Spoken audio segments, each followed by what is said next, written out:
გამოშვება სპორტული ამბებით ვაგრძელებთ. თბილისის სპორტის სასახლემ საქართველოს თასის გათამაშების ფინალურ მატჩს უმასპინძლა.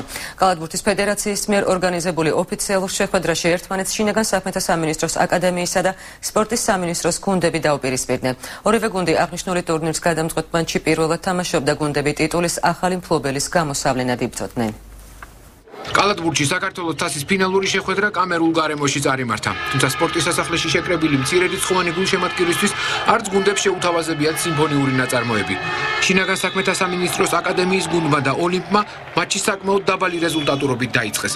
ამ მხრივ უფრო ორივე გუნდის ქართველი კალათბურთელები გამოირჩეოდნენ, ამიტომ მცირერიცხოვანი ქულების დაგროვება ლეგიონერებს უწევდათ. პირველი ტაიმი ოლიმპმა მეტოქის დევნაში გაატარა და დიდ შესვენებაზე გუნდები აკადემიის სამქულიანი უპირატესობით გავიდნენ. მესამე მეოთხედში ბევრი არაფერი შეცვლილა, მხოლოდ ის, რომ აკადემიის შემადგენლობაში ლეგიონერებმა სვლას უკლეს და ახლა ქართველებმა დაიწყეს მწირი მარაგის შევსება. მთლიანობაში კი მატჩის ხასიათი იგივე დარჩა. ოდნავ განსხვავებული და ხარისხობრივად უკეთესი იყო ბოლო მეოთხედი. ოლიმპმა მეტოქის დაწევას სცადა და კარგადაც გამოუვიდა. ლევან ფაცაციასა და სტენ სოკის აქტიურობის წყალობით სპორტის სამინისტროს გუნდმა ჩამორჩენა აღმოფხვრა და დარბაზში ფინალის შესაფერისი განწყობა დააბრუნა. შეხვედრის დასრულებამდე 19 წამით ადრე აკადემიას სამქულას იგებდა. მატჩის გადარჩენა ლევან ფაცაციამ ითავა, მაგრამ მისი სამქულიანი არ ჩავარდა. სამაგეროდ ზუსტი იყო ანდრიუ კაიტისის ტყორწნა და თამაში ოვერტაიმში გადავიდა. ოვერტაიმში ვინ მოიგებს?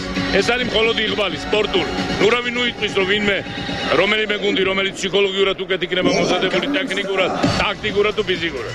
იღბალი ვისაც ეკნება ის მოიგებს. ისე ფსიქოლოგიურად ეხლა ოლიმპის მხარეზეა ყველაფერი, რადგან მან 14 ქულიანი სხვაობა აღმოფხვრა. დამატებით დროში დრამა არ შედგა. აკადემიამ რამდენიმე ზუსტი შეტევა განახორციელა და წინ გაიჭრა.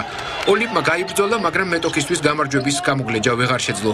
შინაგან საქმეთა სამინისტროს გუნდმა 79-ით 69 მოიგო და საქართველოს თასს დაეუფლა.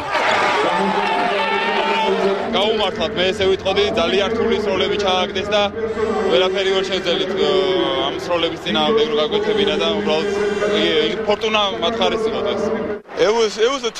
რთული თამაში იყო. მეოთხედში მეტოქე მოუმატა და ჩვენ ცოტა გაგვიჭირდა, მაგრამ ოვერტაიმში თამაში დავალაგეთ და ის კალათბურთი ვითამაშეთ, რასაც მთელი მატჩის განმავლობაში ვთამაშობდით.